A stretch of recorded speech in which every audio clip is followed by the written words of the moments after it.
আসসালামু আলাইকুম। আমি হোসনেরা বিপি আপনাদের সামনে নিয়ে আসছি একটা রান্নার ভিডিও। আমি আজকে করব ফ্রোজেন করা সিম দিয়ে, আলু, সিম আর লাউ পাতা দিয়ে একটা ভাজি করব। আসেন ভাজিটা করি। বিসমিল্লাহ। দিয়ে দিচ্ছি লাউ শাক,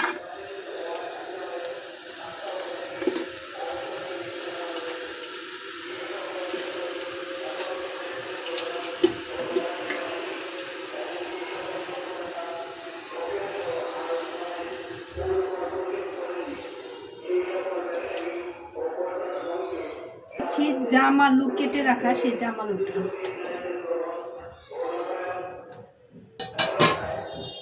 ফ্রোজেন করা সিম। দেখেন আমি এখানে সিমটাকে পানিতেও ভিজাই নাই বা ছাড়াইও নাই, মাত্রই ফ্রিজ থেকে নামিয়ে এটি দিয়ে দিচ্ছি। ফ্রোজেন করা সিমটা দিয়ে দিচ্ছি, কাঁচামরিচ, কিছু পেঁয়াজ কুচি। এভাবে না দিয়ে সরাসরিও ভাজি করা যেত, কিন্তু আমি এভাবে দেই কারণ আমার কাছে একটু ভাঙা ভাঙা আঠালো হলে ভালো লাগে খেতে ভাজিটা। এভাবে ভাজি করতে চান না তারা ইচ্ছা করলে সরাসরি ফোড়ন দিয়ে বসিয়ে দিতে পারেন। দিয়ে দিব একটু লবণ। সিমটা আস্তে আস্তে হয়ে যাবে, এখনো ফুটে নাই। শুকলে পরে দেখা যাবে যে সিমের কালারটা বেশি একটা চেঞ্জ হবে না। আর আগে থাকতে যদি বের করে রাখতাম তাহলে সিমের কালারটা একটু চেঞ্জ হয়ে যেত। ফোড়ন দেওয়ার জন্য দিয়ে দিচ্ছি তেল।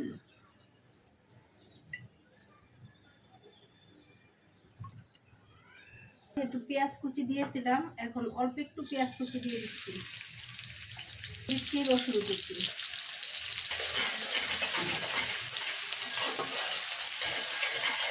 কাঁচামরিচের ফালি,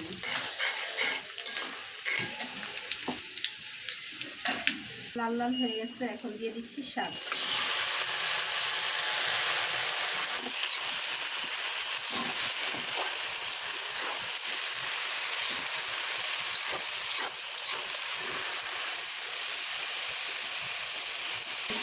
টমেটো, গাজর সব তরকারি স্টোভ করি। পরে যখন দেখি যে একচেটিয়া তরকারি আর খেতে ইচ্ছে করে না, তখন একটু নামায় এভাবে রান্না করে ভালোই লাগে খেতে ওদের তরকারি। আর এখন যে সিমগুলি আছে, এখন মাঝে মধ্যে বাজারে সিম, ফুলকপি দেখা যায়, কিন্তু সেইগুলি খেতে শীতের দিনে তরকারি অত স্বাদ লাগে না।